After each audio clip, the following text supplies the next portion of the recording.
Hi friends, நீங்கள் டிஎன்பிஎஸ்சிக்கு படிக்கிறீங்களா? உங்ககிட்ட புக் இல்லையா? நீங்கள் கவலைப்படாதீங்க. என்கிட்ட கொஞ்சம் புக்ஸ் மெட்டீரியல் இருக்குது. நான் உங்களுக்கு தர்றேன். எதனால் அப்படின்னா, நானும் புக்கு இல்லாமல் தான் இருந்தேன். எனக்கும் புக்கு கிடைக்கவே கிடையாது. அதனால் நான் என்ன பண்ணேன்னா, நான் ஒரு அகாடமியில் ஜாயின் பண்ணேன். அவங்களோட டெஸ்ட்டு ப்ளஸ் புக் பிடிஎஃப் எல்லாமே எனக்கு சிம்ப்ளிஃபைட் பண்ணி எனக்கு கொடுத்துட்டாங்க. நான் அதை உங்களுக்கு ஃப்ரீயாக கொடுக்குறேன். அதோட அகாடமியோட நேம் கேட்காதீங்க. என்னால் அதை சொல்லவும் முடியாது. ஆனால் அந்த ஒர்த்து பார்த்தீங்க அப்படின்னா, பிடிஎஃப் ரொம்பவே ஒர்த்தாக இருக்கும். நான் உங்களுக்கு அந்த பிடிஎஃப் தந்துடுறேன். அதை மார்க் பண்ணியும் இருக்கும். தனியாக அவங்க கொஸ்டின் அண்ட் ஆன்சராகவும் கொடுத்துருக்காங்க. இது உங்களோட ஸ்டடீஸ்க்கு யூஸ்ஃபுல்லாக இருக்கும்.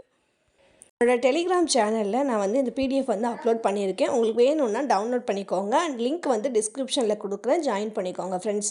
இது வரைக்கும் எந்த ஒரு பிளானுமே இல்லாமல் இருந்தீங்க அப்படின்னா, நான் டெய்லி தர்ற ஒவ்வொரு பிடிஎஃப் மட்டும் படிச்சுட்டே வாங்க. நான் டெஸ்ட்டு எப்போ போடுறாங்களோ உங்களுக்கு அப்போ அப்லோட் பண்ணிடுறேன்.